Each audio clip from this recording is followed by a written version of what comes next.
Olá, amigos do Metrópolis. Pera aí, calma. Já começou? Já começou. Amigos do Me Metrópolis. ilumine, Deus, por favor. É uma grande honra receber aqui hoje um dos maiores nomes da música brasileira, ídolo de nomes como Gustavo Lima, Luan Santana, Maiara e Maraíza, da emblemática Marília Mendonça, que sempre se referia a ele, Zezé de Camargo, Obrigado. que acaba de completar 60 anos. Cara, precisava falar isso? Mas olha só, a gente tava conversando aqui nos bastidores, e aí ele perguntou a minha idade, eu falei que eu tenho 47 anos, e aí ele falou, mas eu expliquei que, tipo, eu pinto cabelo, e ele falou que não pinta cabelo. Não, ainda não. Sério? Não. A barba eu dou uma disfarçada, né? Tá, tem pouquinho. Passo que negócio que a É, mulher rímel. usa. Rímel. Pra dar uma disfarçada. Porque fica estranho, com a barba mais branca e o cabelo pretinho, as pessoas pensam, mas não pintei ainda não. Mal que precisava vou pintar. não dá pra virar cotonete, não. Mas como é que chegar aos 60 anos? Então, Léo, você sabe que eu nunca me preocupei com idade assim, não. Tanto que eu sempre falei a minha idade, né? Assim que eu comecei a fazer sucesso, que a gente começou a sair nas capas de revista, aquelas coisas, mesmo se eu quisesse mentir, não tinha jeito, porque eu comecei a fazer as minhas festas de aniversários cobertas pela imprensa, né? Revista Caras, tudinho. Então, quando eu me atentei aqui, falei, caramba, eu tô me condenando, porque se algum dia eu quiser esconder a idade, os caras voltam lá e falam, peraí, mas no ano tal, você fez aniversário de tantos anos, né? Como é que é isso? Então, não deu mais para esconder, não deu para esconder. Então, eu nunca me preocupei, na verdade, com isso, não. Eu acho que a idade vai muito da cabeça da gente, né? Você tem que estar fisicamente bem, isso sim, eu gosto. Agora eu tô meio relaxado, mas eu sempre cuidei, sempre malhei, sempre cuidei da parte física, tudo que é muito bom. Não só por achar que tem que estar bonita, essas coisas, até pela saúde. Sou casado com uma mulher que também, né, que se cuida muito bem, trabalha com isso, inclusive, né? Sim. Então, eu sempre me E a preocupei com isso. cabeça é muito importante, né? Totalmente. A cabeça rege tudo, né? Rege tudo. A cabeça, quando você está com algum problema, eu já cheguei a passar por um problema de cabeça, assim, de achar que o mundo ia desabar sobre mim, tive um começo de depressão, tudo, mas fui contornando isso com um profissional que me acompanhou, que nem sabia que existia psicoterapeuta, né? Sim. Que tive que bater um papo e E conversar. aí a gente abre a nossa cabeça.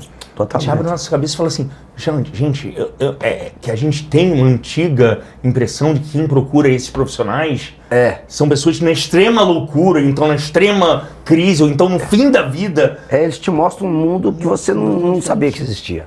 Perfeito, Né? Na vida. Isso eu aconselho as pessoas a ter sempre um profissional do lado naquilo que ele esteja precisando. E no momento que estiver precisando. Totalmente. Acho que eu passei por isso, várias pessoas que estão vendo a gente nesse momento aqui passou, minha filha passou. Acho que até você também deve ter tido um momento que você vive no meio de um furacão, né, cara? Turbilhão. Você, né? Na mesma hora que você tá bem pra caramba, já vi uma porrada do lado, tudo, que é uma linha tênue, né? Que o cara que trabalha, no jornalista que trabalha no segmento que você trabalha, é uma linha tênue constantemente. Tem uma hora que você desagrada. O dia que tá bem, e no dia seguinte cai tudo.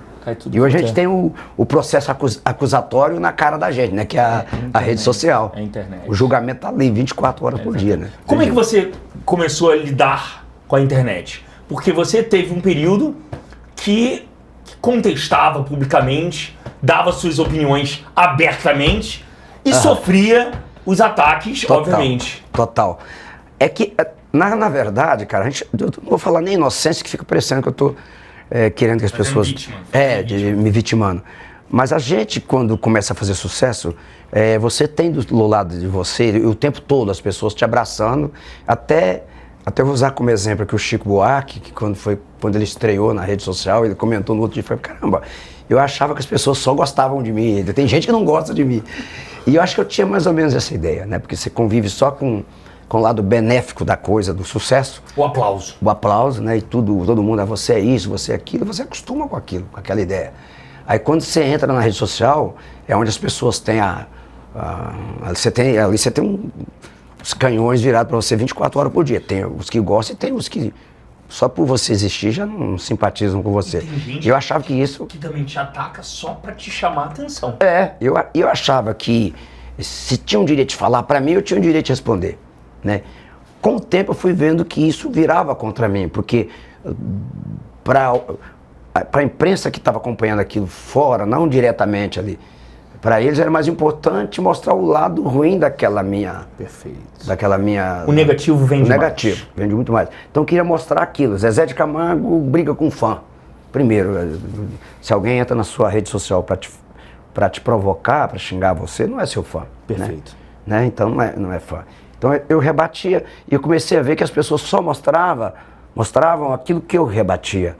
Não mostrava o que as pessoas falavam. Nem mim. um ataque que você recebeu. Nada. Por que o Zezé falou isso? Então quem mas você entende que o peso da tua palavra é muito maior, né? Muito maior. Eu demorei a entender isso, né? E depois que eu que você fez, Zezé? Depois que eu apanhei bastante mesmo, assim, eu fiz muita bobagem, assim, na internet, assim, de achar que podia falar, sabe, cara? E aí... Aí eu falei, cara, esse trem tá virando é contra mim. Viu? Aí eu parei 2 anos, fiquei sem rede social, 2 anos. E a volta? Me domestiquei. Se domesticou, gostei dela. Se domesticou. Porque é preciso você entender. Não, cara, assim, eu conversei com um amigo meu advogado, falou, Zezé, todo e-mail que eu recebo, eu demoro 2 horas para responder, porque 2 horas depois não seria a mesma resposta que eu daria imediatamente. Nossa, então espera 2 horas. Aí eu aprendi, quando vinha uma provocações e tal, quando vem até hoje, eu penso, falo, peraí, guardo um pouquinho. Aí eu vou lá, a minha única reação hoje é bloquear.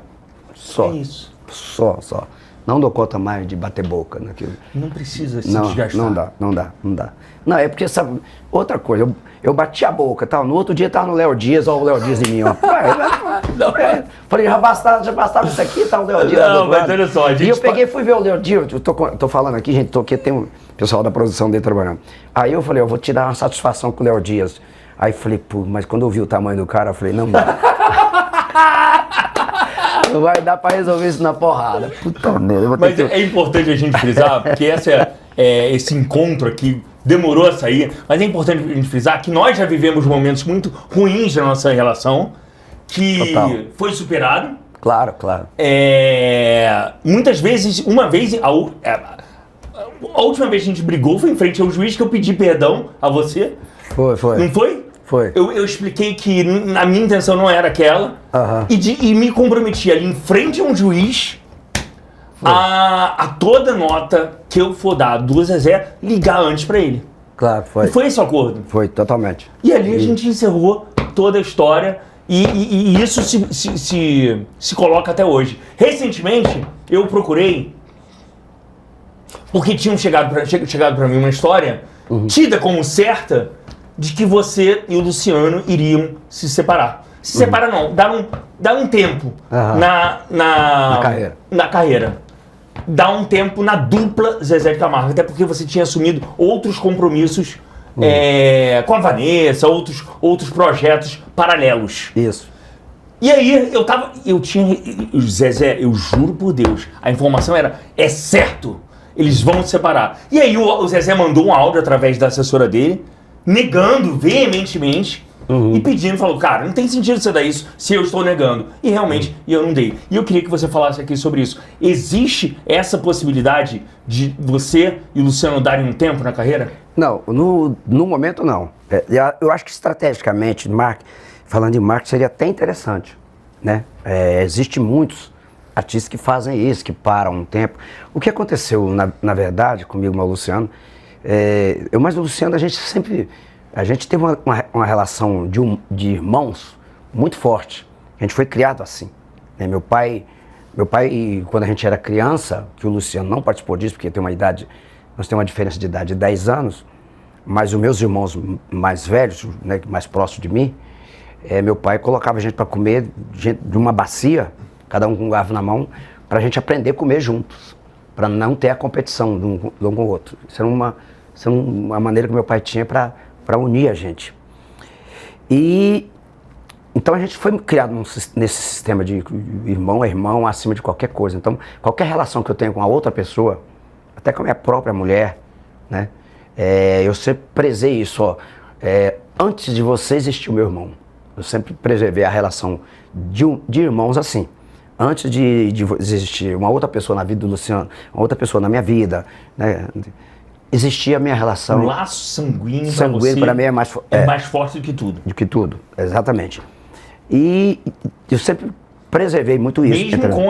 Mesmo com a diferença de idade. Totalmente, exato. Até porque o mais velho tem uma voz mais forte dentro de casa. Você concorda? Total, mesmo porque também eu praticamente ajudei meus pais a criarem os meus irmãos. Perfeito. Que é uma coisa do interior, aqui de Goiás, uma coisa que é uma cultura até, né? E aí a gente fez a dupla, o sucesso, aconteceu tudo isso.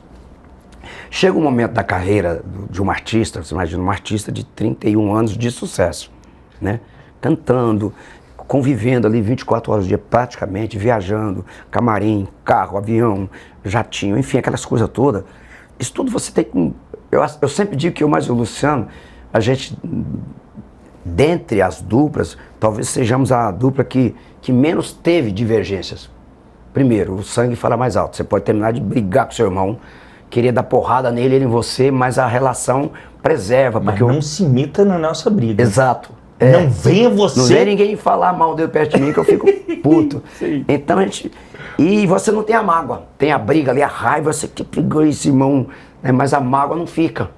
Você não guarda como seria com outra pessoa. Então essa é a primeira coisa que eu acho que salva uma relação, principalmente societária, como é eu mais o Luciano, além de irmãos. Mas chega um momento da carreira, cara, que você começa a falar, caramba, o que mais que nós temos que fazer?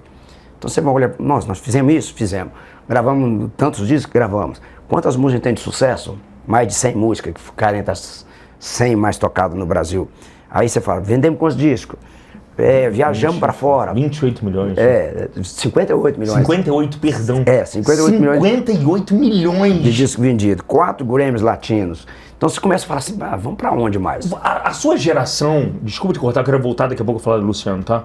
Claro. A sua geração, a sua época, foi a primeira a assinar contratos milionários com gravadoras?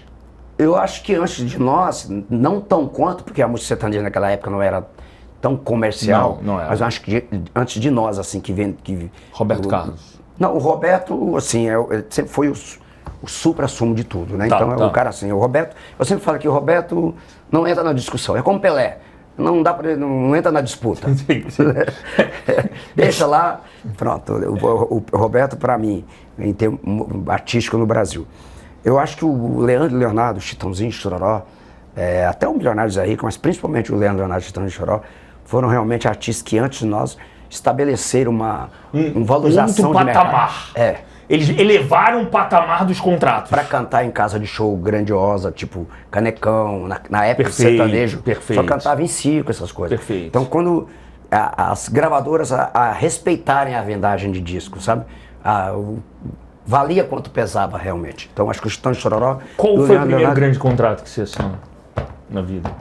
O primeiro foi de $2 milhões. O primeiro contrato nós assinamos com a Sony, só que a gente pagou esse contrato com um disco. Que era ou 5 discos, ou o número de faixas vendidas. A gente pagou com um disco.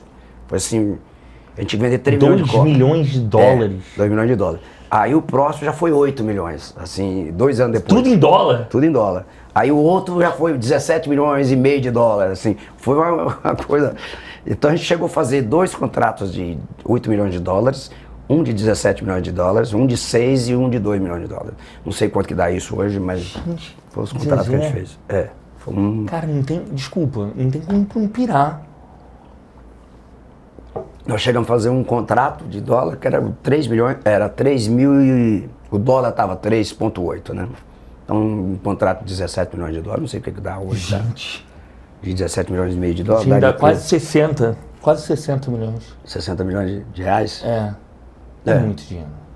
É só somar, então, o dólar hoje está 5 ponto quanto? Hoje é 5,6? 5,5? 90?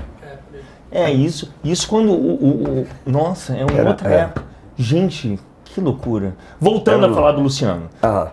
Houve então algum momento que vocês falaram, vamos pausar? Não, isso nunca. Não. Assim, não, o que a gente está fazendo agora, que é muito bacana, o Luciano tá fazendo um trabalho cantando músicas gospel, que ele gosta, ele é evangélico hoje, tudo. Nós fomos criados dentro da igreja evangélica, minha mãe é missionária, né, evangélica, e ele tinha vontade de fazer um disco de gospel, e eu tinha vontade de fazer um disco cantando as minhas coisas, sozinho e tal, enfim. E na pandemia, acabei tendo essa oportunidade de começar a fazer uma coisa, voz e violão na fazenda, de gravar, fazer um estúdio na fazenda feito de colchão, não sei se você acompanhou no nosso seriado da Netflix. Eu vi. Colchão Music, que eu chamo o estúdio. Aí achei que poderia fazer. Comecei a brincar aquilo, postar, e foi ganhando números, né, representativo no YouTube. Aí fui postando um, postando outro. Aí acho que hoje, assim, o Luciano vai fazer a carreira dele, o que está definido. O Luciano vai fazer a carreira dele gospel, eu vou fazer a minha carreira rústicos, né, sozinho também, mas o Zezé de Camargo e o Luciano vai sempre existir. Então, assim, o que eu falo é que nós não temos direito de acabar com a dupla Zezé de Camargo e Luciano, porque a dupla Zezé de Camargo e Luciano não pertence a nós, pertence ao nosso público, que cresceu ouvindo a gente, que construiu história ouvindo a gente. A gente não pode deixar essas pessoas órfãos da nossa parceria. Então, em respeito a essa galera, o Zezé de Camargo e Luciano vai sempre existir. Como é que vai sempre existir? Em momentos especiais. Assim, você não vai ver o Zezé de Camargo e Luciano 100 vezes no ano. Você vai ver 50, 40, sabe? Criar um modelo de trabalho, trabalhar menos, em coisas mais pontuais, em coisas mais especiais. É tipo o Zezé de Camargo e Luciano a cereja do bolo. E lá embaixo, ralando, trabalhando, tá o Zezé de Camargo rústico, que eu adoro fazer, que é o trabalho que eu tô fazendo. E o Luciano Gospel. E o Luciano Gospel, exatamente. Entendi. Mas assim, vamos preservar o Zezé de Camargo e Luciano, porque eu acho que as pessoas que cresceu ouvindo a gente, que casaram, tem gente que casou ouvindo Música é o Amor, não sei se você sabe, a Música é o Amor é a segunda música mais tocada em casamento no Brasil. Nossa. Só perde pro Como é Grande o Meu Amor por Você, do Roberto Carlos. Então, é mesmo? É a mais tocada em casamentos. E que é clássico. Que se tornou um clássico. E fala de amor, né? Fala de amor. Exatamente. A palavra por si só é muito forte, o título, né? Muito forte. Da música. Então, muito simples e muito forte. Como é que a gente vai passar por cima disso? Não dá para sacramentar uma história depois. Eu percebo o seguinte, que você preserva a marca Zezé de Camargo e Luciano. É a coisa mais, depois da minha família, é a coisa mais importante da minha vida. Assim, eu cuido do Zezé de Camargo e Luciano 24 horas por dia. Não estou aqui jamais tirando mérito do meu irmão, pelo amor de Deus, porque cada sociedade tem cada um assume uma posição. Claro. Né? Isso não é demérito. Eu até agradeço, porque ele me deu essa confiança, esse voto de confiança de cuidar da parte artística, da carreira artística de Zezé de Camargo e Luciano. Então, nesses 32 anos, todos os repertórios, todas as músicas que estão no disco foram escolhidas por mim. Eu que defini o repertório, eu que fazia algumas músicas, né? Grande parte das músicas que eu compus, eu que reunia com os maestros, eu que definia qual música ia entrar em cada repertório, qual era a música de trabalho. Meu irmão falou, faz aí, Zezé, o que você fizer, tá bem feito. Então, aconteceu de eu trabalhar 2 meses na montagem de um CD, em tudo, desde o repertório, estúdio, tudo.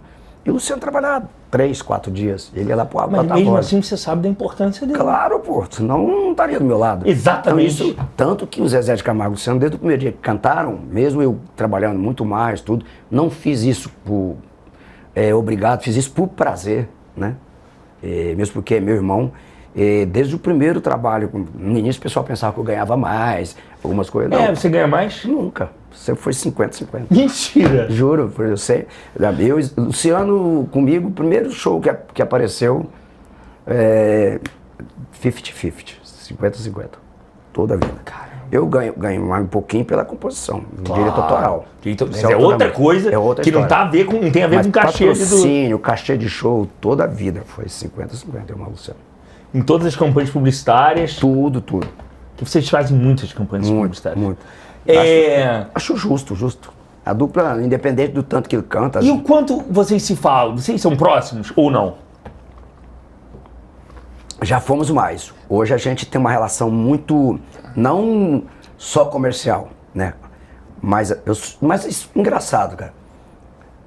Às vezes eu tô falando já fomos mais em outras situações. Por quê? Assim, eu nunca fui na casa do Luciano sem avisá-lo, ou sem ser convidado, ou vice-versa. Ele tem a vida dele, os amigos dele. Eu acho que é por isso que dá certo. Porque a gente respeita muito a individualidade do outro. Pra você ter uma ideia, a gente sabe de duplas que no jatinho, geralmente um cede pro outro, que o outro quer sempre viajar no horário dele. Faz o... Ó, eu mais o Luciano, nós somos assim. Final de semana eu mando no jatinho, no outro final de semana é ele.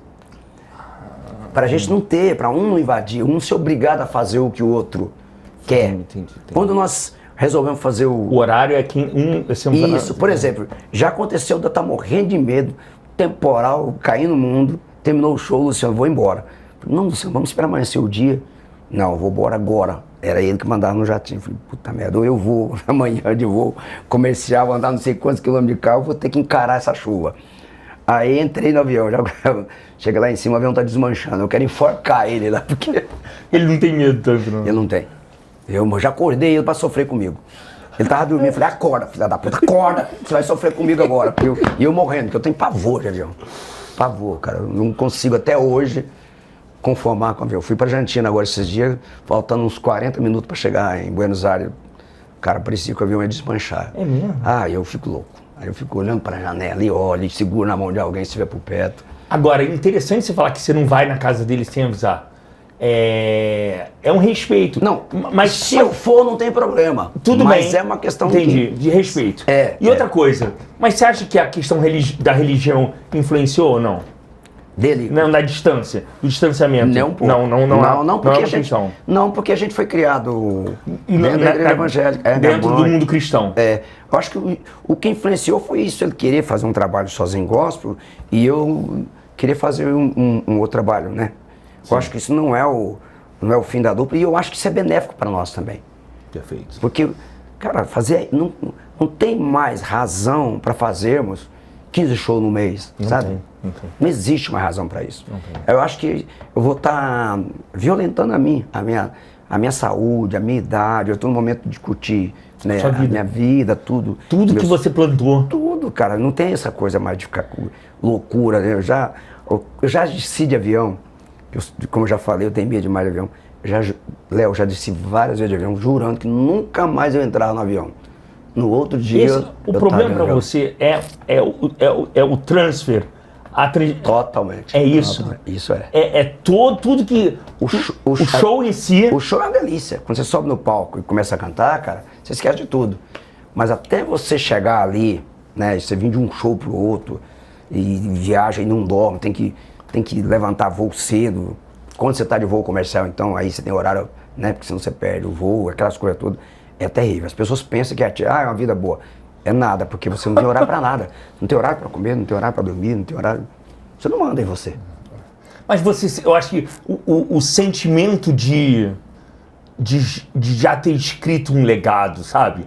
De já ter escrito o teu nome na história da música, é um sentimento muito gratificante. O sentimento de ver Gustavo Lima se espelhando em você. Gustavo Lima, que é o nome hoje mais badalado da música. A Eterna Marília, as meninas, o Luan, isso tudo é muito gratificante. Você ainda sente, quando você ouve um ídolo atual falando, você ainda sente, fala, caramba! Totalmente, cara, totalmente, assim. Eu tenho uma frustração com a Marília Mendonça, porque chegavam pra mim e falavam da Marília, assim, como ela gostava da gente, gostava do meu trabalho. E ela estava muito grande já, né? No momento. O Gustavo não, o Gustavo convivi muito com ele, assim, no começo dele, era até meio que um... porque o Gustavo teve momentos de alta... E a gente falava muito. Sim, né? sim. A Marília não, E aquela crise, você ajudou muito ele? Muito. Ele passou por uma crise muito na mudança grande de escritório e tal, E aí, a Marília não. Meu irmão falava da Marília pra mim. A Marília foi muito rápido. Zezé, você tem que conhecer uma menina aqui de Goiânia, tal. Mas eu, uma hora vai dar certo, uma hora vai dar certo. E as pessoas chegaram e falaram, Marília adora, sou muito fã e tal. E ela tava tão grande, eu falei, Marília, fã minha, sabe aquela coisa de você não acreditar? Até quando eu tive com ela a primeira vez. Foi onde? Pessoalmente. Foi num show, acho que eu tenho uma dúvida se é Ribeirão Preto ou São José do Rio Preto. Tá. Eu tenho essa foto até hoje guardada. Tinha um menino que trabalha com ela, Pichula, acho que é. Aí ele falou, Zezé, eu terminei o show, ela ia cantar depois. Ela já estava muito estourada, fazia muito sucesso. Ele falou, você vai embora agora? Eu falei, vou. Pô, assiste o show da Marília um pouco. Eu falei, assisto, não tinha assistido ainda. Ela é louca com você, ela vai ficar muito feliz de saber que você está assistindo o show dela. Você fica? Eu falei, fico, vou assistir. Caramba. Aí ele falou, então não vou avisar pra ela não. Vou fazer uma surpresa pra ela. Combinado? Combinado.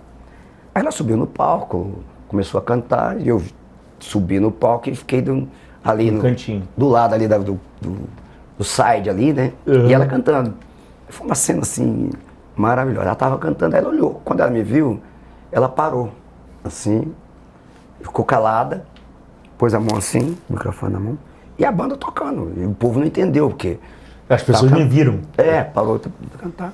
Ela parou de cantar assim, virou de costas pro público, foi lá naquela mesinha que a gente tem de beber água, Sim, fica ali. Debruçou assim, ficou lá, sei lá, uns 30 segundos assim, sabe? Sério, Zezé? Aí terminou, aí ficou a banda assim, sem saber o que fazer, todo mundo. Aí ela voltou, falou, gente, tá acontecendo um negócio aqui assim, que eu nunca imaginei e tal, enfim. Falou da felicidade que estava ali, eu entrei no palco, cantei com ela, dou a vida por um beijo. Uhum. Eu tenho essa foto aqui, guardada aqui nesse Cara, momento. isso foi quando? Cara, isso tem uns 8 anos isso. Sim, sim. Assim, quando ela começou a explodir mesmo. Ela explodiu mesmo. Já estava bem. Ali já era vantagem a gente estar do lado dela do que ela do nosso lado, sabe? Ali naquele momento da carreira. E aí, depois disso, as pessoas me falavam que ela queria muito ir na minha fazenda, me conhecer mais e tal. Mas pelo tamanho que ela estava, eu pensava que as pessoas estavam falando aquilo para me agradar, né? Ah, Marília, assim, nossa, é alucinado com você. Eu guardei isso, até depois a gente gravou agora, ela participou de uma websérie que a gente estava gravando durante a pandemia. Eu criei um projeto para eu e para o Luciano, uma websérie que é vídeo e áudio, com alguns artistas, sabe? Música do Zezé de Camargo e Luciano, a música do Zezé de Camargo e Luciano que você gostaria de ter cantado e não cantou. Então você mandava para as pessoas escolherem. Aí a gente escolheu o Luan, a Marília, o Alexandre Pires, a Ivete, e qual foi? E o Thiaguinho. Sim. Gravamos e ela foi gravar. Aí acho que esse vídeo foi no Fantástico, não sei se você chegou a ver no dia da morte dela e tal.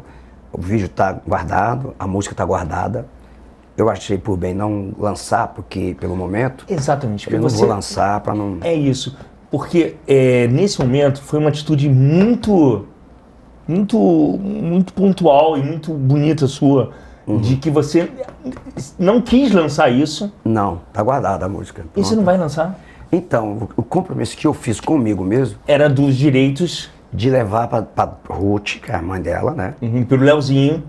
Mostrar pra ela a música, falar, a música tá aqui, a música é sua, a música é da família, do filho dela. Se ela quiser lançar, aí eu vou lançar a música, eu trabalhar a música, tudo. Mas se ela não quiser, eu vou entregar pra ela. O direito vai ser todo da Dona Ruth? Se for lançar e trabalhar, é deles. Eu não quero não. Porque eu achei que assim, não achei justo...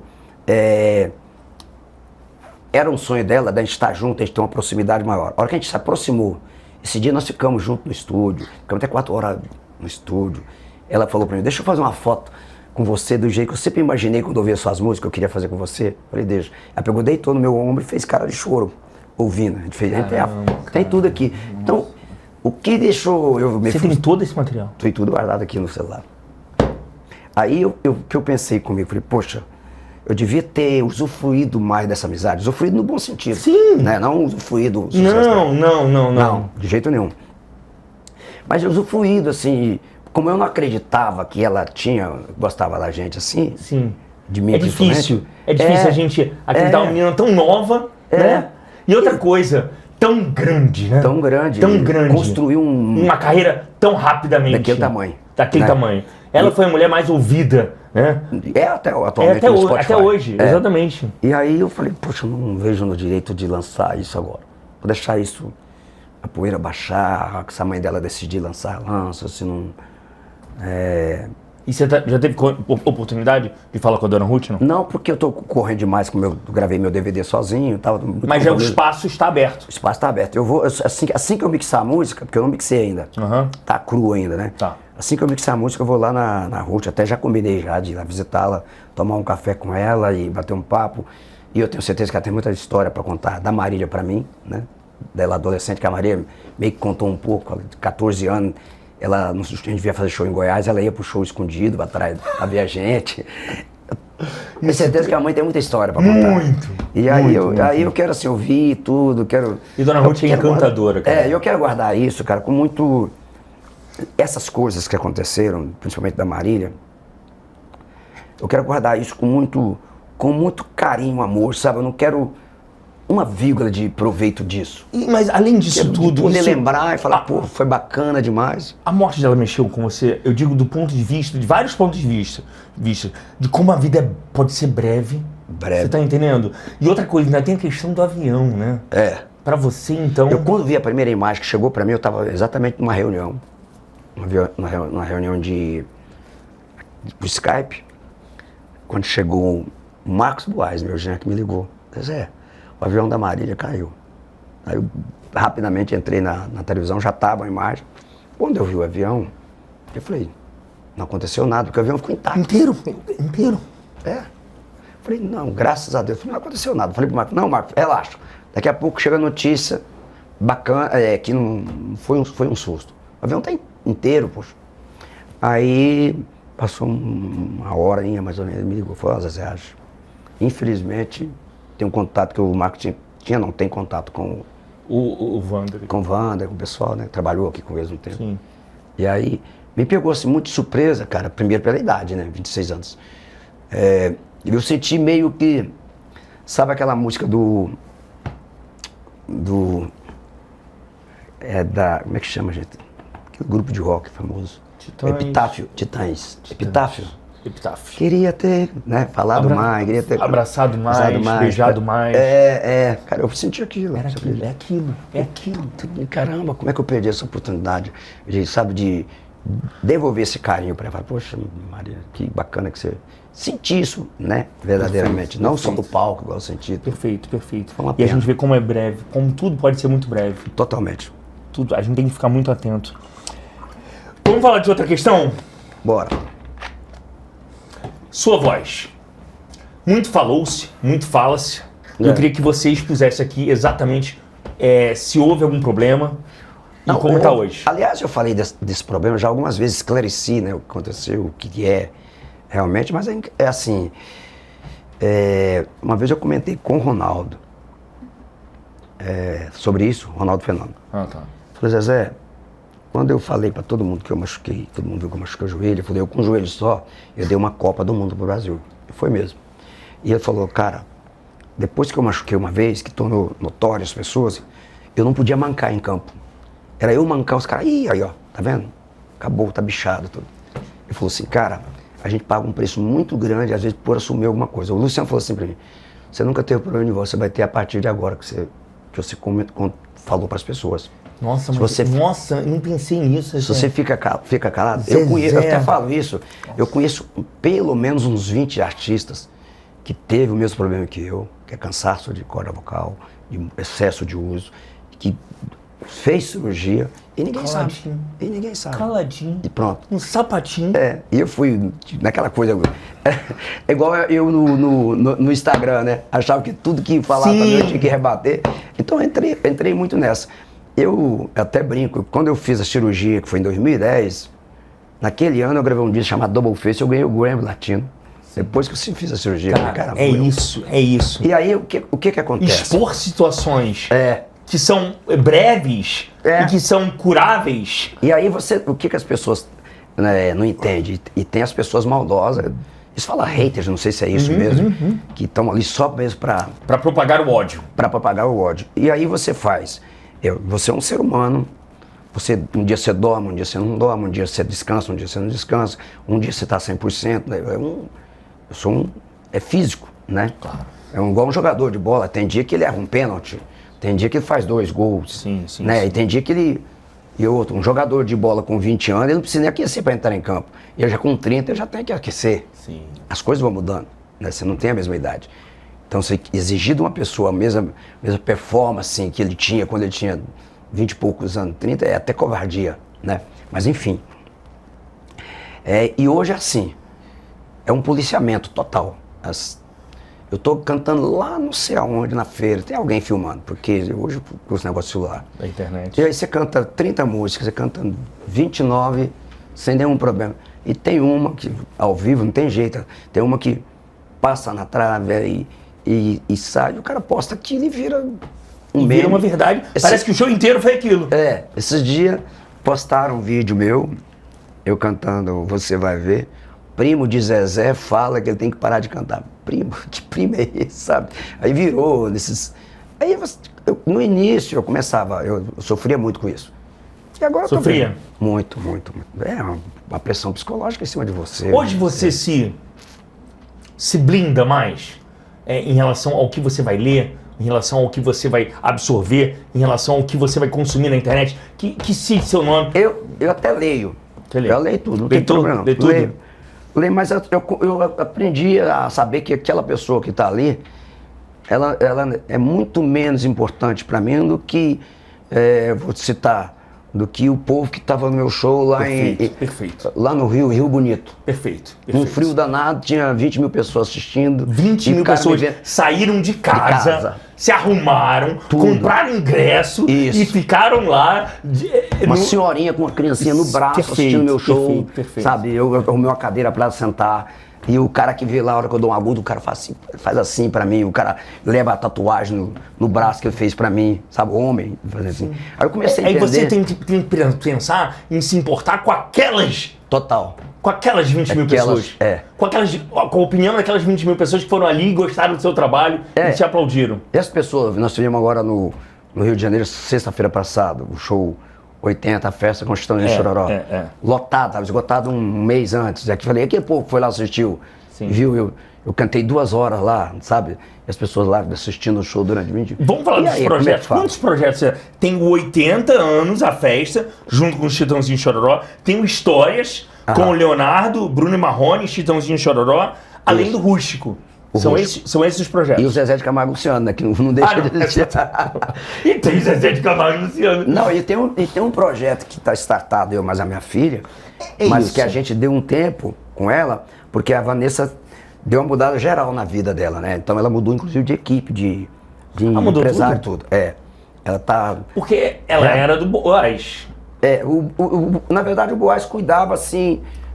Não era o empresário dela. Tá, mas ele tinha uma influência. Ele tinha uma influência. Agora ela saiu do empresário que cuidava dela, montou uma outra equipe, assim, ela reformulou tudo de equipe. Então a gente vai ter que dar um tempo, e por eu estar também atribulado com tantos compromissos, a gente achou, porque o projeto pai e filha, ele nunca vai ficar velho.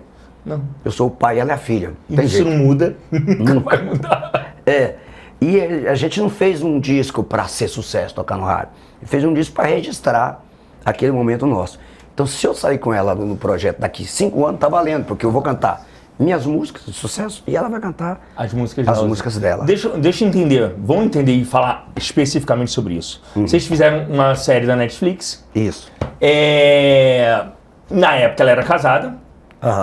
E de repente veio a notícia da separação. Eu queria saber como é que foi para você receber essa notícia. É claro que é um impacto grande, né? Porque eu tenho os meus genros, tanto o Marcos como o Léo, o marido da Camila, eu tenho como se fossem filhos meus também. Assim, porque quem cuida dos seus filhos, dos meus filhos, cuida de mim. Como a Mabel também, que está comigo, que é casada comigo. Então é a minha família, não tem como, né? São pais dos meus netos. Então quando eu recebi a notícia da Vanessa, ela me chamou, na casa de uma amiga dela, pai, preciso conversar com você. Aí, ó, eu vou me separar, me contou. Eu falei, ó, é claro que eu ponderei como um pai deve ponderar, né? Porque crises existem. Claro. Falei, é um passo muito, né? Eu falei, eu sei o quanto que eu paguei com a minha separação, o preço que eu paguei com tudo isso. Não quero que você tenha os mesmos problemas que você e o Marcos. E aí, na verdade, eu fui o centro vamos dizer, de convergência dos dois. Ah, é? Porque o Marcos, a primeira coisa que o Marcos fez foi me procurar e conversar comigo. Porque eu sei que ele se dá muito bem com você. E a gente chorou junto, tudo, porque é meu genro, caramba. Você veio, sabe, ele foi lá na minha casa, ele tem, por mim, assim, a relação minha com o Marcos... Vai muito além. Muito além de ser só o marido da minha filha, sabe? A relação muito forte de amizade, de respeito, de carinho, e eu não quero perder isso. Não, e além do fato dele ser um grande empresário. Claro, e assim, o Marcos, antes de casar, morou 6 meses na minha casa. O Marcos criou uma relação de pai e filho através de mim, porque ele não tinha uma relação boa com o pai. Foi através de mim que ele reaproximou do pai. O Marcos saiu de casa com 15 anos de idade, sabe? Então a relação E ele dele com vem de o uma pai... família muito tradicional. Muito. Então eu que peguei ele, falei, cara, é assim, pai é assim. E fui botando até que ele e o Américo, que é o pai dele, se aproximaram, tudo. Então eu consegui, apesar de eu estar separando toda essa coisa, as pessoas pensarem que era uma destruição da família, coisa, é o contrário. Muito pelo contrário. Foi o ponto de convergência deles todos. E nessa separação você também foi um colo pro Marcos? Total. Pro Marcos ao também. ponto ele conversava 10 vezes comigo por dia. Até a decisão final do anúncio, você já sabia disso há quanto tempo antes? Não, eu soube, antes do anúncio, foi há uns 20 dias por aí. Os dois conversando, ele ia lá para casa conversar comigo. E até hoje, eles estão se acertando nas coisas e tal. Isso aqui fica, a coisa de separação mesmo, né? Ele liga para mim, eu acho bacana demais que ele pensa, Zé, o que você achar que não tá bacana, você fala para mim. Ele... E quando, assim, e o resultado foi uma separação pacífica. É pacífica, totalmente. Pacífica. Como a minha também foi, né? A minha também a minha separação foi pacífica, quando determinamos, pegamos um advogado meu e dela, falou, ó, isso aqui é seu, quanto que tem? Quanto vocês construíram junto, vamos dizer assim? Tanto, então você quer ficar com isso? Não, eu quero ficar com isso. E você? Então eu quero ficar com isso aqui. Então vamos fazer aqui um balanço, né, de quanto vai ficar para cada um. Se você vai ficar com mais, Zezé, você tem que compensar ela financeiramente, né, e dinheiro, ou vice-versa. Então, vai ficar com o apartamento em Miami? Vou ficar comigo, eu gosto de Miami. Ele ficou com ela. A fazenda, eu não quero fazenda, que dá despesa. Eu não vou dar conta de tocar. Falei, então a fazenda fica comigo. E foi assim. Depois de um certo tempo, depois já estava terminando tudo. Não, eu acho que não foi justo e entrou na justiça. Tipo, mas peraí, mas tem todas as provas aqui, tudo assinado. Então, já tinha feito. Minha separação foi assinado. Tudo como um acordo. Com a aval da justiça. Aval da justiça, o homologado pelo juiz, tudo. E aí fica difícil você querer mudar o jogo depois que está terminando, né? Exatamente. Então eu usei esse exemplo para Vanessa. Acho que vocês têm que, para vocês não terem o mesmo problema que eu, vocês vão fazer assim, assim, assim, assado. Então tá tudo bacana, tá tudo resolvido entre eles e tal. E a gente vê os seus filhos do seu lado, sempre te apoiando. Isso é muito bom, né? A princípio, quando pintou a situação, é lógico que não, né? Mas hoje... Filho não quer que pai e mãe separem, né? Perfeito. Apesar deles estarem criados, tudo.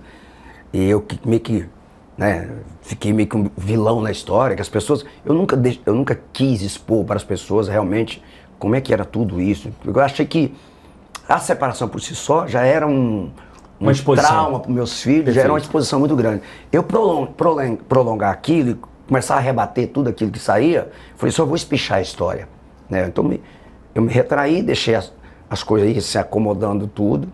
E meus filhos, com o tempo, eles foram entendendo a situação. Começou a ver que a razão nesse sentido estava a meu favor, né? E você tinha já um patrimônio muito grande, né? Muito grande. E aí, eu fiz questão de um canivete. Então qualquer coisa que pintou, que o Zezé nunca, a gente não tem poder. Quando você faz uma separação, separa os bens na frente do juiz, o juiz é que decide o que vai ficar com, faz o levantamento, vem um perito e fala, não, isso aqui vale mais do que isso, aqui tem que compensar. Nossa, outra coisa. É uma trabalheira, hein? Se não tivesse nada era melhor, né? Seria mais fácil. Era muito mais fácil. Mas aí, com o tempo, meus filhos foram vendo como é que era a situação e acabou eles entendendo. Hoje são amigos pra caramba da Gra, convive, viaja junto. Eu acho que... Meu filho cuida da minha empresa junto com a Gra. Eu acho que vocês provaram com o amor de vocês, né? Com certeza. A Graciele é uma pessoa muito querida. Muito, muito. Muito querido, muito agradável. Que te ama. Eu acho que ela tem uma vida independente financeira. A Graciele hoje é uma das, como é que fala, personal influencer, é isso? Isso, influencer. É uma influencer, uma das mais Muito bem pagas do poderosa. Brasil. Não, é das mais bem pagas do Brasil. Sim. Quanto é Cara, o post dela, você sabe? Hã? Quanto é o post dela? Eu não sei não, eu sei, eu sei quanto que ela ganha mais ou menos por mês. É mesmo? Você sabe? Pô, já tá quase igual eu, cara. Mentira! Juro. Sério? Graças a Deus, graças a Deus. E a construiu. Deixa eu falar, vocês assinaram alguma coisa de separação de É bens? isso que eu falo para as pessoas. Quando a gente me envolveu com a Graciela, vê que ela tá com você por causa do dinheiro. A primeira coisa que a Graciela fez comigo, falou assim, eu quero que você faça a vasectomia, que eu não quero ter um filho seu. Para as pessoas falar que eu engravidei coisa. Ah, você não era vasectomizado? Não, aí eu vasectomizei a pedido dela. Mentira. Juro. Aí, quando a gente decidiu morar junto, ela falou, eu quero assinar um documento para você, pode pegar seus advogados, não tem nenhum advogado dela. E você assina, nós temos um contrato de união estável. Então, se eu terminasse hoje com a Graciele... Ela vai sair como entrou. Não vai como entrou porque ela ganhou dela, né? Ela hoje é outra pessoa. Não, sim. Mas, assim, da minha parte, nada. Não tenho compromisso nenhum financeiro com a Graciela. Não. Documentado, assinado, tudo. Perfeito. Tudo. Então todos os seus bens continuam sendo seus bens? Tudo. É meu e dos meus filhos. De herança dos meus filhos. A Graciela não tem nada. Opção dela. Ela que pediu. Que incrível. Total. Então, assim... Você acha que isso foi fundamental? E tá comigo há 15 anos. 15 anos, acho. Por aí. 2010. Exato. Então, quase 15 anos. E se você analisar, poderia não estar hoje também. Tipo assim, não preciso de você mais hoje que eu tenho meu dinheiro, tenho minha grana e tal. Ganha, como já disse, ganha muito bem. Tem os bens dela que ela tá construindo. E tá junto, só pode ser. Uma mulher de 18 anos mais nova do que eu, linda, gostosa pra caramba, maravilhosa, que o Brasil inteiro queria pegar. Quer ficar com um baixinho desse tamanho aqui, 1,65 m, 18 anos mais velho, né, Ainda assina um termo? Ainda assina um termo. Cara... Tem que ter gostado, eu acho, cara, não é possível, né? Porque você concorda comigo que, assim, que no mundo de hoje, não no mundo de hoje, com seu tamanho, a gente, se você estivesse solteiro, você teria que ficar muito ligado, né? Claro. É muito difícil, né? Muito. Você concorda? Total.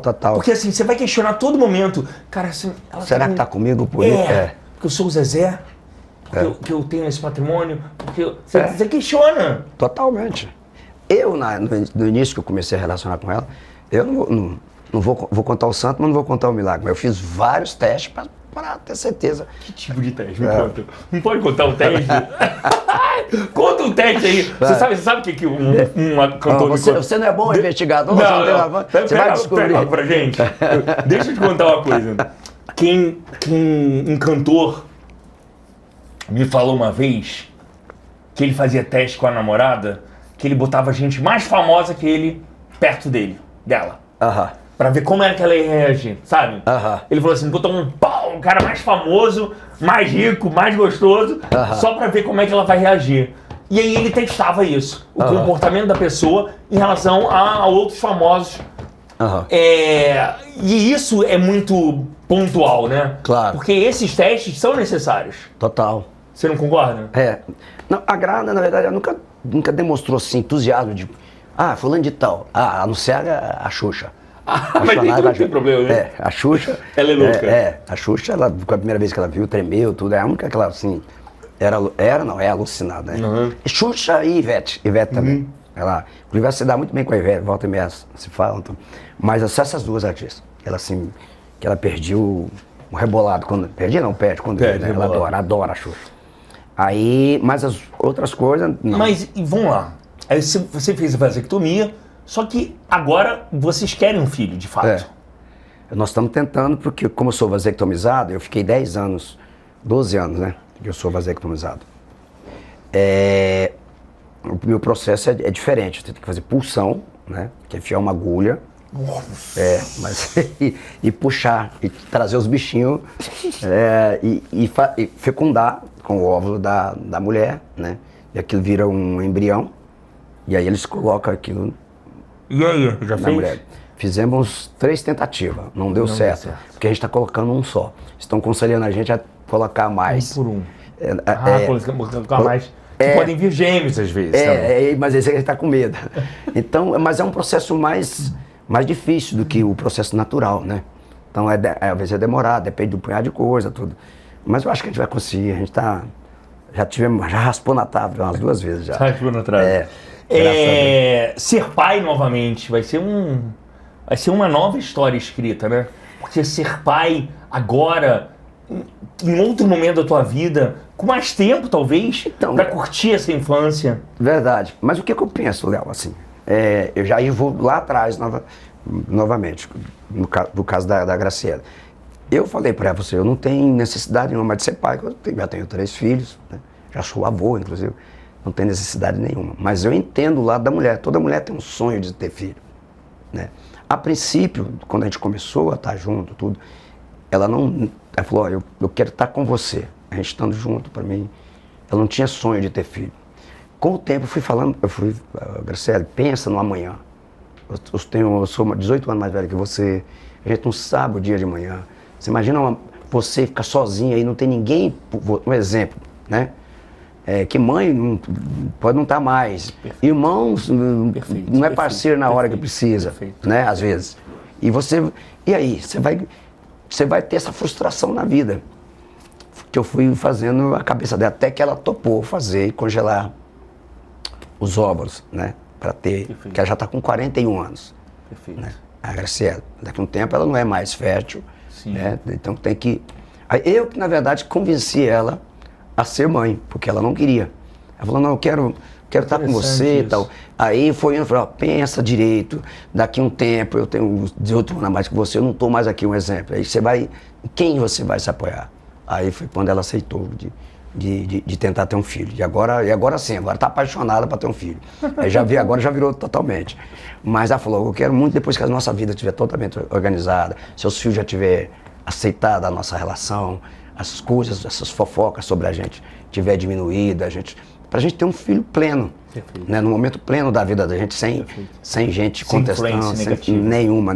Então, tá sendo, tá no horário certo. É um momento. E eu acho que pra mim vai ser bacana, porque te traz uma renovação na vida também, né? Você tem um filho com uma certa idade pra você cuidar, pra você pensar.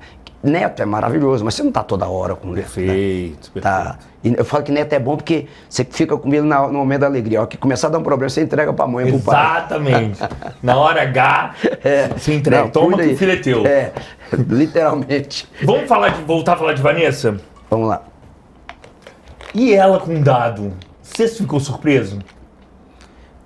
Eu fiquei, cara, fiquei surpreso, assim. Surpreso positivamente? A primeira relação da Vanessa com o Dado foi muito traumático para todos nós. Muito. Você se lembra da esposa, não sei se é da época de vocês, mas eu me lembro que de paparazzi dela na rua, brigando no meio da rua. Foi. Capa da Contigo. Foi muito traumático pra gente como pais. Como pai, foi muito traumático pra mim e pra mãe dela, pra Zilu. Não era uma relação que a gente queria para ela, né? Assim, naquela condição, né? Ele muito jovem, ela também muito jovem e tal. Então, enfim, quando ela terminou naquela época, foi um alívio? Foi, te confesso que foi. Ela começou uma relação nova com o Marcos, que tinha uma outra maneira de pensar, tal, enfim. Construiu tudo isso, que todo mundo sabe. Mas eu sempre, cara, eu sempre falei uma coisa na minha vida, eu nunca criei filho para agradar a mim. Eu sempre falei, vocês têm que ser felizes independente de mim. Eu nunca tive sonho de entrar na igreja com o velho Grinalda, casar filha. Nunca tive esse sonho. Se acontecesse, maravilhoso. Se não acontecesse também, pai, a vida é dele. Eu vou ser feliz com outra mulher na minha vida. Perfeito. Eu tenho isso na minha... E não mudou minha maneira de pensar. Então, quando ela casou, que ela queria uma das festas mais bonitas na vida dela, eu dei a festa para ela, pro Marcos, sabe, com o maior prazer do mundo. Não sei se você lembra, foi um casamento, foi a festa do ano. Foi incrível. Foi uma coisa incrível a festa, tudo. Nossa, a Camila já pensava diferente, já fez um casamento mais simples.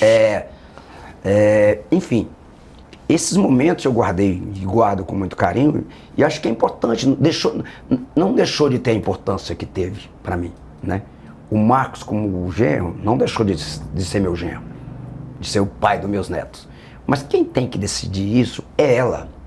quem está entre as quatro paredes com ele 24 horas por dia, sei lá, é ela, né?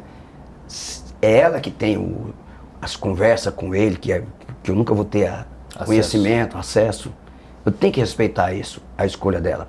Agora, as pessoas têm que entender que são mudanças que vêm pra gente, que a gente precisa de um tempo para absorver tudo isso. Até porque eu amo o Marcos, né? Como meu genro, pai dos meus netos, né? Então, até eu digerir tudo isso, sou contra? Nem um pouco. Sou a favor? Não, também. Eu sou a favor da felicidade dela. Perfeito. É ela que vai decidir. Então, Mas também a gente não sabe, né? Se a pessoa mudou, é isso. Assim, se o dado mudou, precisa se o dado de é um tempo. outra pessoa hoje. eu não sei o que vai acontecer daqui um mês, daqui 2 meses, daqui um ano. Né? Perfeito. Assim que o Marco decidiu casar com a Vanessa, eu peguei o Marcos, botei no carro, a gente foi falei, Marco, vamos dar uma volta. Que volta é essa? Eu falei, Marcos, ó, cara, a partir do momento que você vai casar com a minha filha, você vai ser considerado um filho meu também. Então, cara, a única coisa que eu quero que você nunca faça com a minha filha é judiar dela. Essa é a minha relação com os meus genros. Por quê? Porque a mulher dentro de casa, ela é muito mais frágil. Tem muitas mulheres que sofrem pressão, às vezes violência, porque a violência não é só física, bater, Claro. psicológica, tudo, dentro de casa. E a gente nem fica sabendo, porque elas te poupam disso, com medo de uma reação. Né? Quantas mulheres tem em casa, guarda tudo, não conta para a família e fica a vida inteira no sofrimento. Perfeito. Então, isso eu não quero para ninguém, nem para meu filho, nem para minhas filhas. Então, esse é um diálogo que eu tenho no caso, com os meus genros.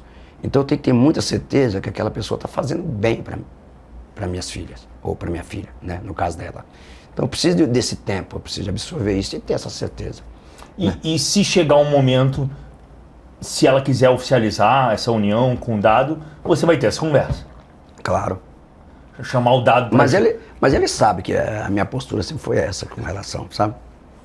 Ele sempre soube, todos eles sabem que a minha relação com meus filhos é desse jeito. É muito estreita. Muito estreita, muito.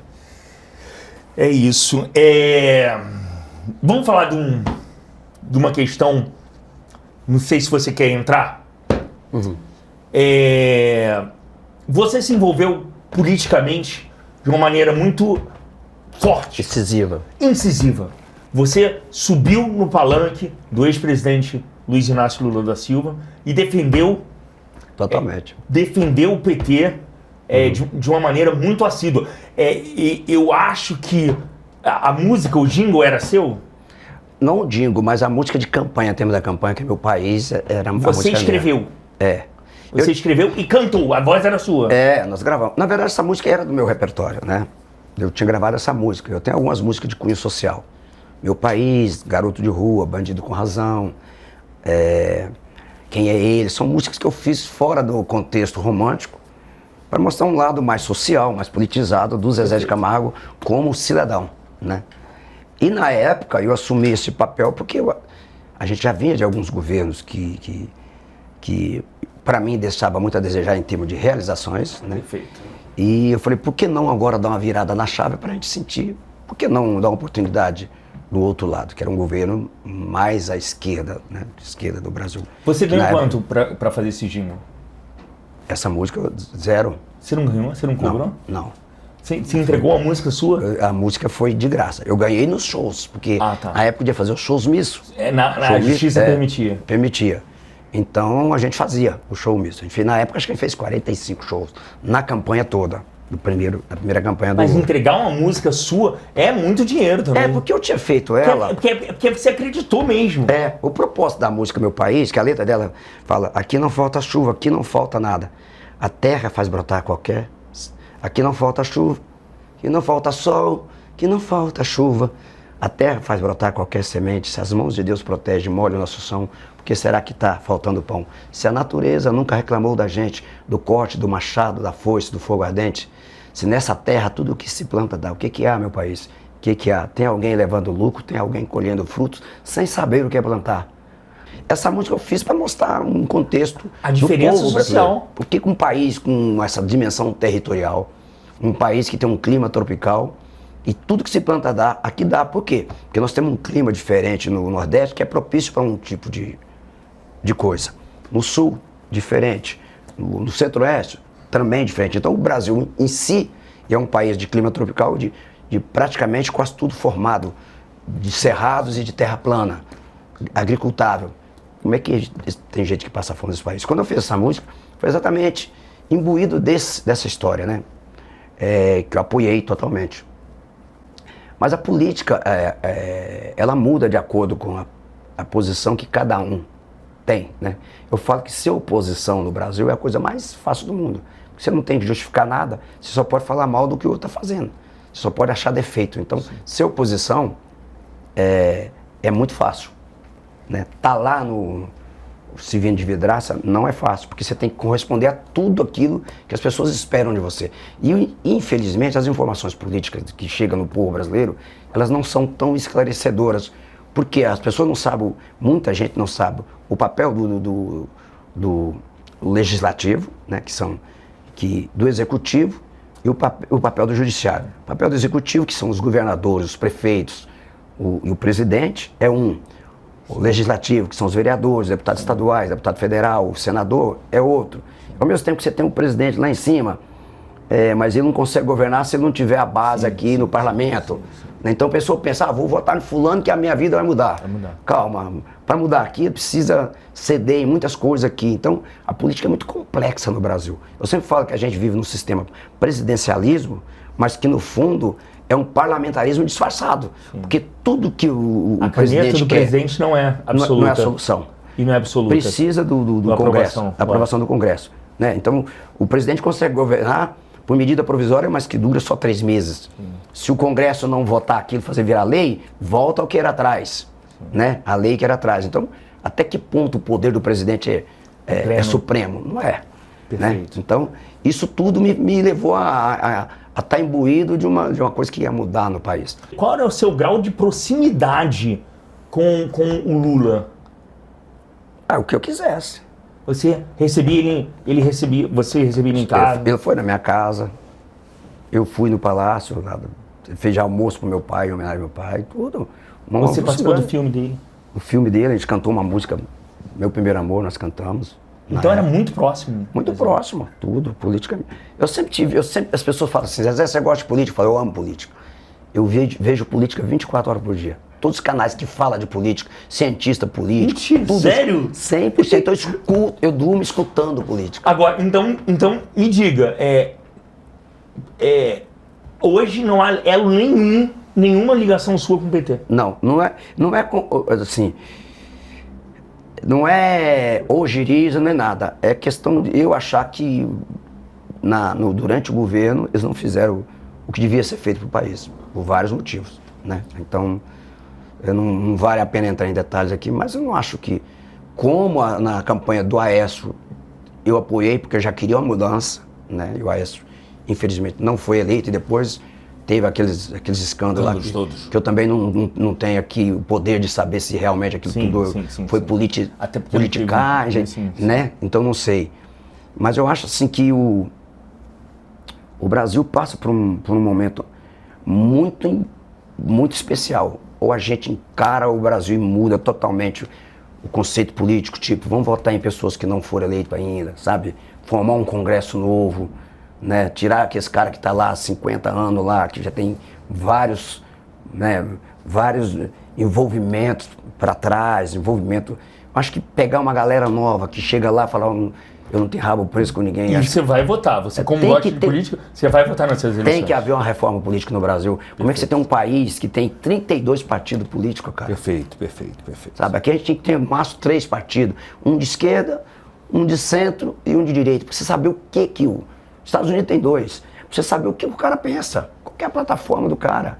Aqui você tem 32, onde um é mais ou menos centro, outro é mais ou menos direita, outro é mais ou menos esquerda. E daqui a pouco vai virar outra coisa? Aí vira outra coisa, aí o cara tem um partido, porque ele sabe que ele não, se candidata a presidente. Aí ele sabe que ele não vai ter voto para ser presidente, mas ele sabe que ele representa 2 milhões de votos. Aí no segundo turno, vem cá, quer meu apoio?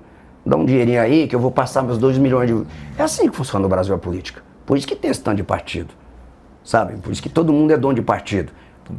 Aí vai no fundo eleitoral, tem uma graninha lá para o cara, porque ele tem um partido, né? Ele é dono de um partido. Aí, no segundo turno, faz um conchavo, né? Com 3, 4 partidos, até mais ali, e aí chegou foi eleito. Vem cá, o PMDB, qual que é a sua a bancada do PMDB lá no Congresso? Sim. Eu tenho não sei quantos senadores, tudo. Vamos fazer o seguinte, o que você quer? Eu quero o Ministério da Educação para mim. O ministro é meu. É isso que funciona no Brasil. E você pode declarar seu voto aqui ou não? Você não quer declarar? Para quem você vai votar para presidente? Eu não vou falar em quem eu voto, eu vou falar em quem eu não voto. Pelo que eu falei aqui, já sabem em quem eu não vou votar. Tá ótimo, deixa eu te falar outra coisa. Vamos falar de música sertaneja? Bora. Ela mudou muito. O ritmo dela se acelerou um pouco.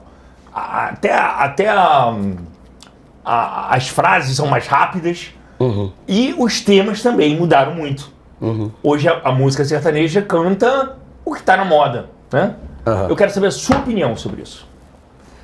Cara, eu tenho o meu gosto musical. Eu falo assim, eu gosto de ouvir isso, eu gosto de ouvir aquilo. Mas eu sempre digo que todo gênero musical, só existe 2 tipos de música.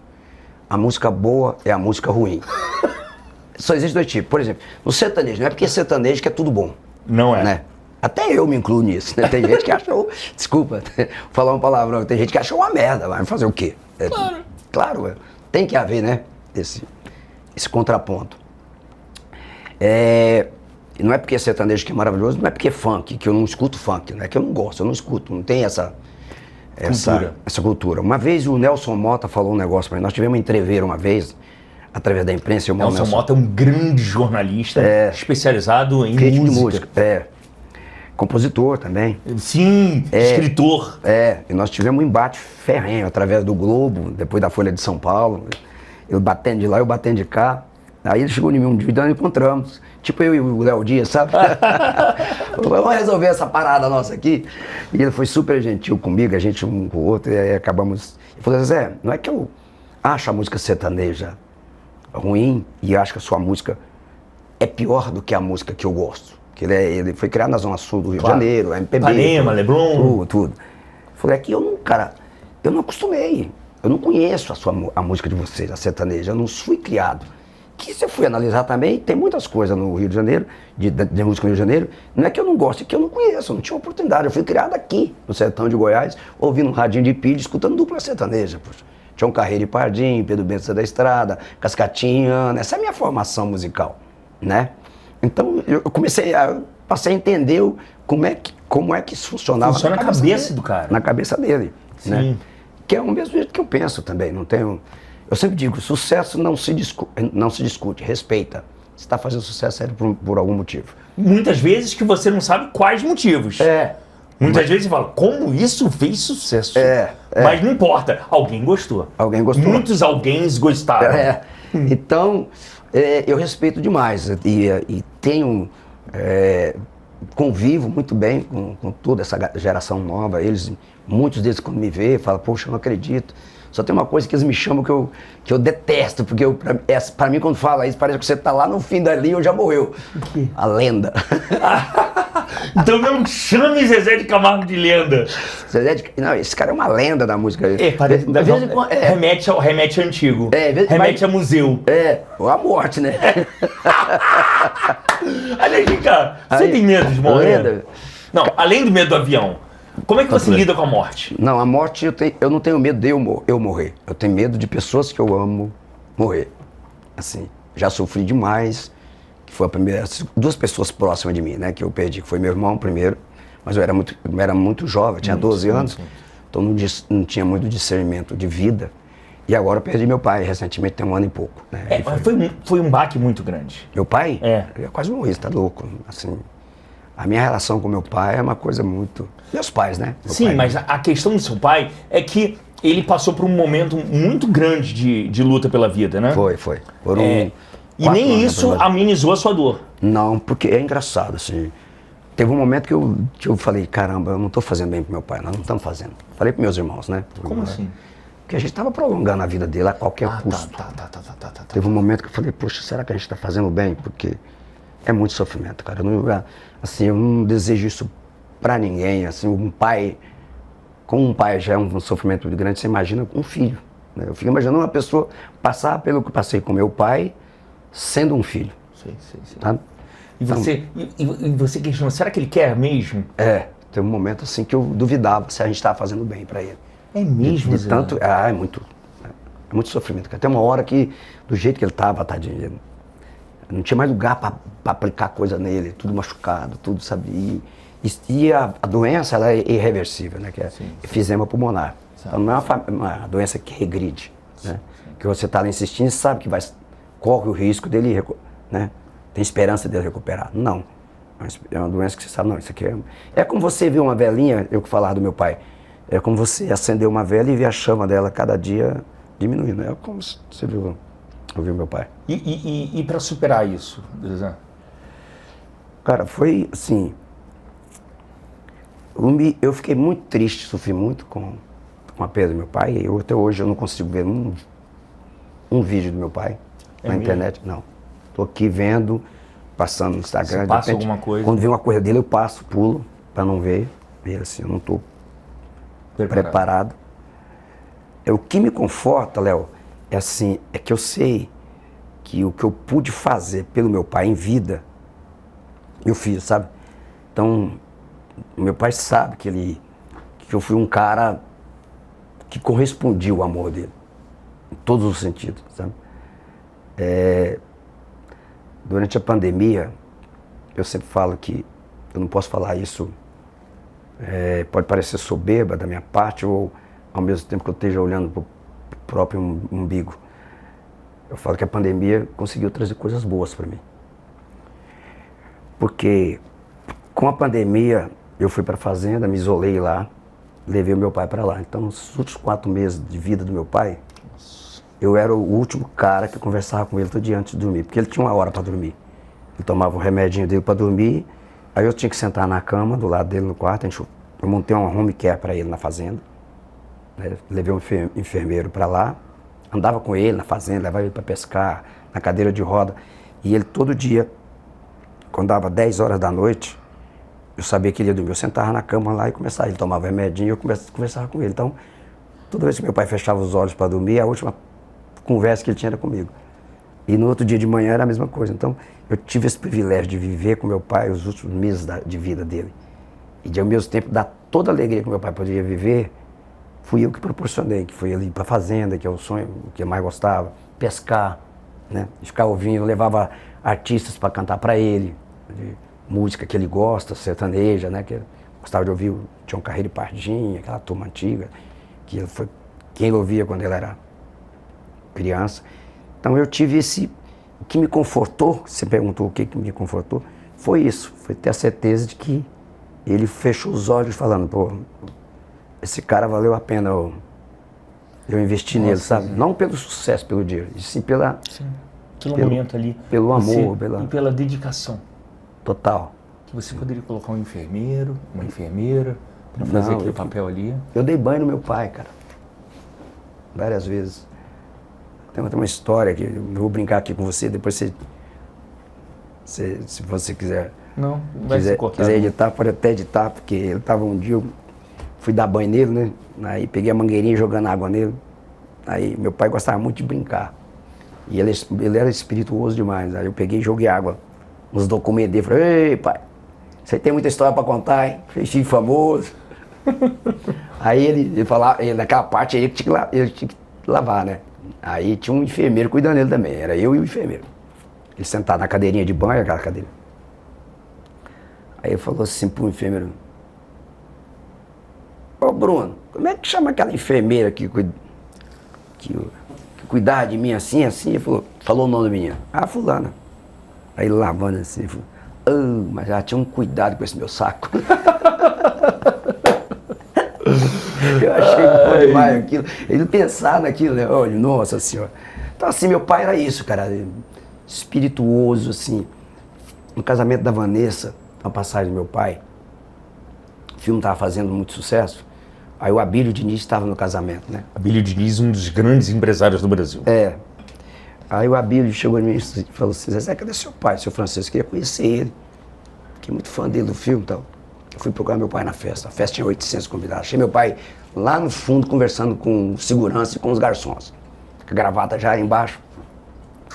E falei, pai, vamos ali, o Abílio Diniz quer conhecer o senhor. Falar com o senhor. Ele falou, quem é esse povo, meu filho? Quer conhecer o filho? Falei, pai, o Abílio Diniz é dono do Pão de Açúcar. Falei, uai, e aquilo tem dono? Falei, não, pai, Pão de Açúcar, não tem lá em Goiânia no supermercado Pão de Açúcar? Falou, não, tem uns 40. Ele falou. Falei, então, ele é dono aqui desse supermercado lá, é tudo dele. Tudo dele? Falei, é tudo dele. Já pensou em Goiânia, né? Nossa, eu como direto lá, meu filho, é caro pra caramba, falando.